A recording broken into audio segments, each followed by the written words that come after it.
ሰላም ሰላም እንዴት ናችሁ? ዛሬ አብረን የምንሰራው የቀይ ስር ፍላፍል ይሆናል። ሌላ ጊዜ ፍላፍል ሲሰራ በሽምብራ ብቻ ነው። ዛሬ ደግሞ ሽምብራውንና ቀይ ስሩን ቀላቅለን ፍላፍል እንሰራለን። አብራችሁን ቆዩ። ቀይ ስር ፍላፍል ስንሰራ ቀይ ስሩን በመጀመሪያ ማብሰል ትችላላችሁ ከፈለጋችሁ። ካልሆነ ደግሞ እንዲሁ ጥሬውንም መሆን ይችላል። እኔ ሳላበስል ነው የተጠቀምኩት። ስሩን በመጀመሪያ ያላበሰልኩት ሁሉንም ነገር ከቀላቀልን በኋላ ኦቨን ውስጥ ገብቶ ስለሚበስል ነው። በኦቨን ውስጥ መብሰል ይችላል። ካልሆነ ደግሞ በዘይት አድርገንም መጥበስ እንችላለን። ስለዚህ እናንተ እንደ ምርጫችሁ። እኔ ያደረኩት ኦቨን ውስጥ ነው የከተትኩት። ፍላፍሉን ስንሰራ ከሽምብራውና ከቀይ ስሩ በተጨማሪ የተጠቀምናቸው ቅመማ ቅመሞች አሉ። እኔ እዚህ ጋር የተጠቀምኩት ፍሬሽ የሆኑ ነጭ ሽንኩርት ራሱ ቀይ ሽንኩርት የተጠቀምነው። ከዛ ደግሞ ሰላንትሮና ቤዞል አድርጌበታለሁ። በተጨማሪ ደግሞ ኪውመን ፍላፍል ስንሰራ በዋናነት የምንጠቀመው ቅመም ነው። ቁንዶ በርበሬ፣ ጨው፣ የኮረሪማ ዱቄት እንዲሁም ፔፐሪካ ትንሽ ካላችሁ አንድ ላይ ማድረግ ትችላላችሁ። እነዚህ ነገሮች ሁሉንም አርጋችሁ በመጀመሪያ ከቀይ ስሩ ጋር ትፈጩታላችሁ። ቤዝሉን በመጨመራችን ጣዕሙ ላይ በጣም ትልቅ ለውጥ ያመጣል። ሰላንትሮ እና ቤዞል ሁለቱ በጣም አሪፍ ናቸው። በመጀመሪያ ያደረኩት ከሽምብራው በስተቀር ሌሎቹን ሁሉንም ነገሮች አንድ ላይ አድርጌ በብሌንደር ፈጨው።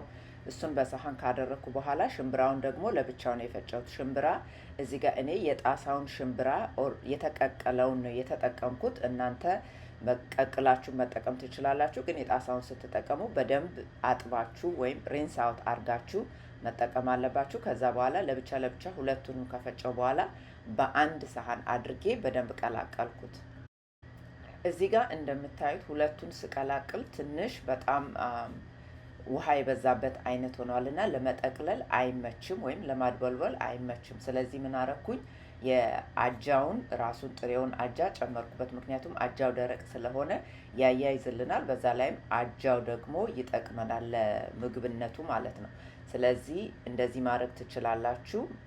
ከቀጠነባችሁ አጃውን ማድረግ ትችላላችሁ። ትንሽ ነው እንዳያችሁት አጃውን የጨመርኩት። አጃውን መጨመር ካልፈለጋችሁ ይቻላል አለመጨመር። መጨመር የማትፈልጉ ከሆነ በመጀመሪያ ቀይ ስሩን ሌሎች ቅመሞችን ሳታደርጉ ብቻውን ፍጩትና በማጥለያ ፔፐር ታወር አድርጋችሁ በደንብ አድርቁት። ምክንያቱም ቬጅቴብል ስለሆነ ውሃነት አለው። ለዛ ነው የኔ ትንሽ የቀጠነብኝ እና እንደዛ ማድረግ ትችላላችሁ። ስለዚህ እኔ ኦቱን ከጨመርኩ በኋላ የኔን በደንብ ከቀላቀልኩ በኋላ ፍሪጅ ውስጥ አስቀመጥኩት። ለተወሰነ ሰዓት ፍሪጅ ውስጥ ማስቀመጥ አለባችሁ። ያም ለምንድን ነው? አጃው እርጥበቱን እንዲመጣው ማለት ነው። ከዛ በኋላ እንደዚህ እዚህ ጋር እንደምታዩት ደረቅ ይላል።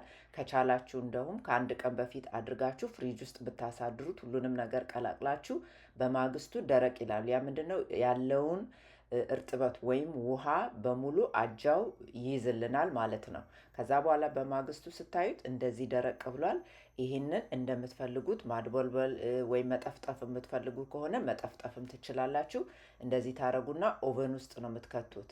መጀመሪያ በፒዛ ትራይ አድርጌ ነበረ፣ ቀይሬ በፎይል አድርጌ ያለው። ከዛ ይሄውና ኦቨን ውስጥ ስትከቱ በ400 ዲግሪ ከ20 እስከ 30 ደቂቃ መብሰል አለበት። ግማሹን ሰዓት በአንድ ሳይድ፣ ከዛ እንደገና ገልበጥ አድርጋችሁ በሌላ። ያ ምንድነው? ቀይ ስሩ መጀመሪያ ስላልበሰለ። ቀይ ስሩ ከበሰለ በመጀመሪያ አነስ ያለ ሰዓት መሆን ይችላል። ይሄውና በጣም ቆንጆ ነው። ሽታው እንዴት እንደሚሸጥ ልነግራችሁ አልችልም። በጣም አሪፍ ነው። ትኩስ ስለሆነ ቀይ ስር መኖሩ ደግሞ ቀይ ስሩ ድርቅ እንዳይል። የሽምብራው ብቻ ፍላፍል አይታችሁ ከሆነ አንዳንድ ጊዜ በጣም ድርቅ ይላል። ይሄ ግን ቀይ ስሩ ስላለ በጣም ድርቅ አላለም። በጣም አሪፍ ነው። ከለሩ ያምራል።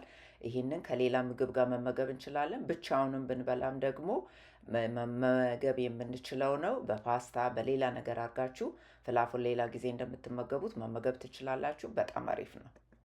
ስለነበራችሁ አመሰግናለሁ። አዲስ የሆናችሁ ሰዎች ቻናሌን ሰብስክራይብ አድርጉ። በሚቀጥለው በሌላ ቪዲዮ እስከምንገናኝ ሰላም ሁኑ።